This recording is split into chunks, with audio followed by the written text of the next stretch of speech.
Selamat pagi semuanya.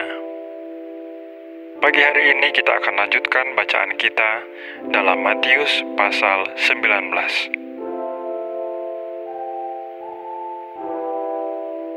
Setelah Yesus selesai dengan pengajarannya itu, berangkatlah ia dari Galilea dan tiba di daerah Yudea yang di seberang sungai Yordan.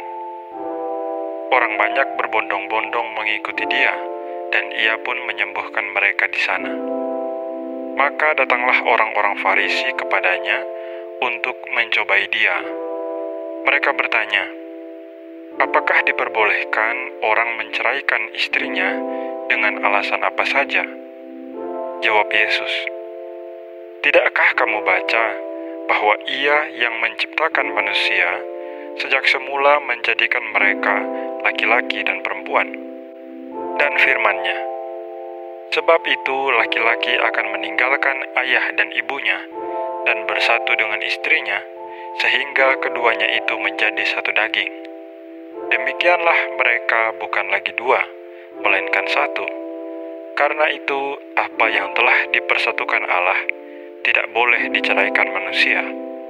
Kata mereka kepadanya, "Jika demikian, apakah sebabnya Musa memerintahkan untuk memberikan surat cerai jika orang menceraikan istrinya?" Kata Yesus kepada mereka, "Karena ketegaran hatimu, Musa mengizinkan kamu menceraikan istrimu, tetapi sejak semula tidaklah demikian. Tetapi aku berkata kepadamu, barang siapa menceraikan istrinya kecuali karena zina, lalu kawin dengan perempuan lain, ia berbuat zina." Murid-murid itu berkata kepadanya, "Jika demikian halnya hubungan antara suami dan istri, lebih baik jangan kawin." Akan tetapi ia berkata kepada mereka, "Tidak semua orang dapat mengerti perkataan itu, hanya mereka yang dikaruniai saja. Ada orang yang tidak dapat kawin karena ia memang lahir demikian dari rahim ibunya. Dan ada orang yang dijadikan demikian oleh orang lain. Dan ada orang yang membuat dirinya demikian karena kemauannya sendiri, oleh karena kerajaan sorga. Siapa yang dapat mengerti, hendaklah ia mengerti." Lalu orang membawa anak-anak kecil kepada Yesus, supaya ia meletakkan tangannya atas mereka dan mendoakan mereka.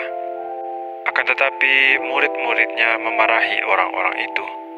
Tetapi Yesus berkata, "Biarkanlah anak-anak itu, janganlah menghalang-halangi mereka datang kepadaku. Sebab orang-orang yang seperti itulah yang empunya kerajaan sorga."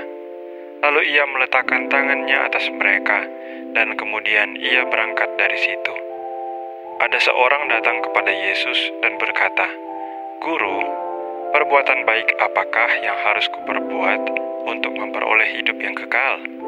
Jawab Yesus, "Apakah sebabnya engkau bertanya kepadaku tentang apa yang baik? Hanya satu yang baik. Tetapi jikalau engkau ingin masuk ke dalam hidup, turutilah segala perintah Allah." Kata orang itu kepadanya, "Perintah yang mana?" Kata Yesus, "Jangan membunuh, jangan berzina, jangan mencuri, jangan mengucapkan saksi dusta.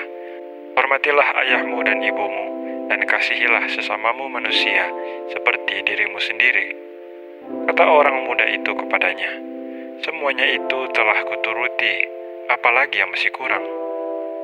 Kata Yesus kepadanya, "Jikalau engkau hendak sempurna, pergilah, jualah segala milikmu, dan berikanlah itu kepada orang-orang miskin.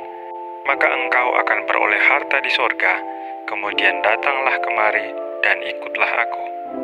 Ketika orang muda itu mendengar perkataan itu, pergilah ia dengan sedih, sebab banyak hartanya. Yesus berkata kepada murid-muridnya, "Aku berkata kepadamu, sesungguhnya sukar sekali bagi seorang kaya untuk masuk ke dalam kerajaan sorga. Sekali lagi aku berkata kepadamu, lebih mudah seekor unta masuk melalui lubang jarum daripada seorang kaya masuk ke dalam kerajaan Allah."